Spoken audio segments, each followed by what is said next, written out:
The Princess and the Three Knights by Kingsbury.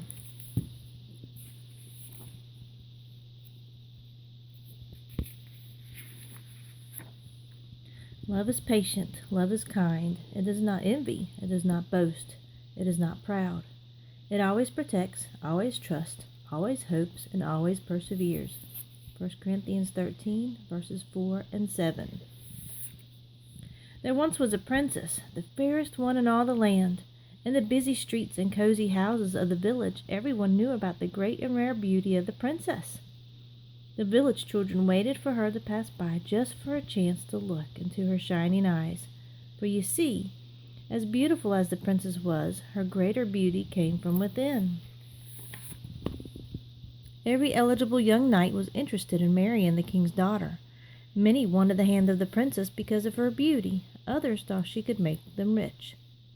The king decided that only a knight who treasured the princess for who she was, on the inside, would be worthy of her hand in marriage.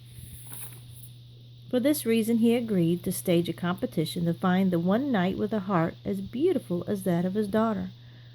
The competition would involve tests and challenges to determine which knights possessed great courage and strength, deep loyalty and kindness, and most of all, a deep faith in God. The games began. The knights fixed houses and ran races. They found their way through the treacherous great dark forest outside the village. They lifted barrels of water and cleared fallen tree limbs from the king's field. They wrote essays on loyalty and faith. One time, the list of potential husbands for the princess was narrowed to 3 worthy knights. One knight had passed all the tests, but the king sensed that he was arrogant. Another was strong and brave, but the king felt that he was driven by greed. The last knight was loyal and kind, but the king still wasn't sure he was right for the princess. So the king developed the final test, the most important test of all. The village sat on a hill near a sharp, steep cliff overlooking the sea. The king staged the final competition not far from this treacherous cliff.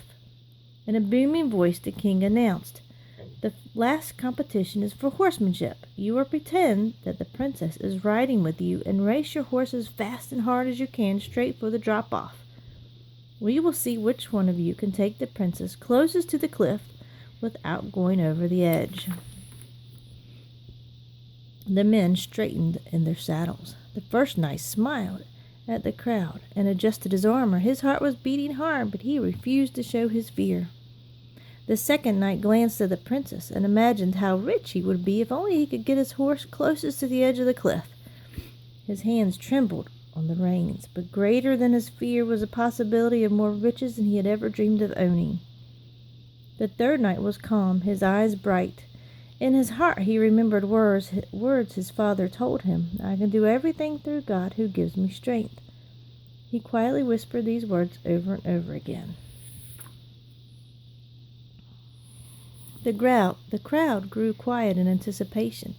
The first knight gave a nod to the king. "I could get the princess within a foot of the edge of the cliff." A stirring of awe and amazement came from the village people. When the noise died down, the king raised his hand. "Very well," he announced. "Begin." With the wind in his face, the first knight tore across the field.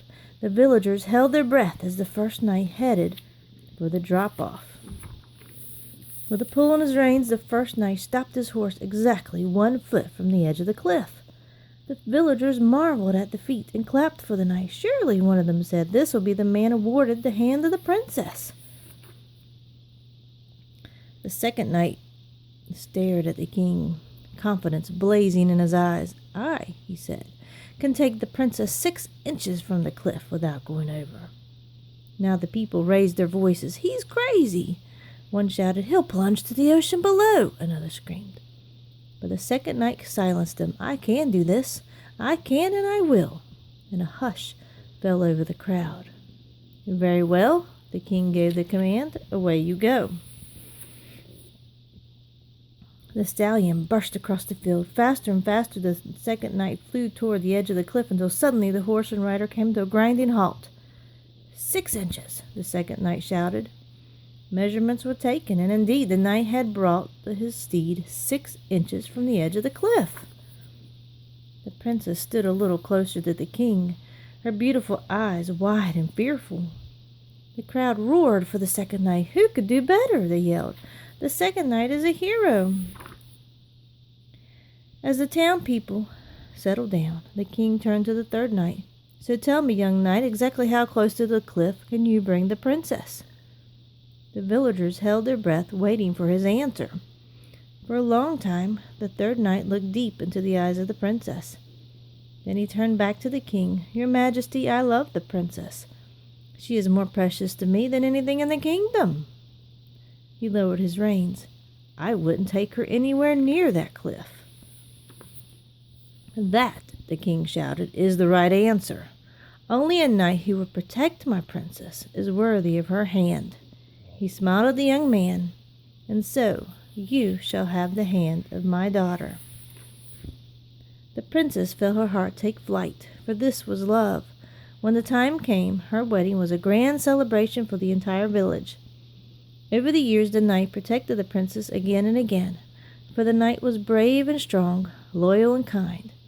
But most of all, his faith in God had taught him that true love always protects. He cherished the beautiful princess all the days of her life, and they lived happily ever after.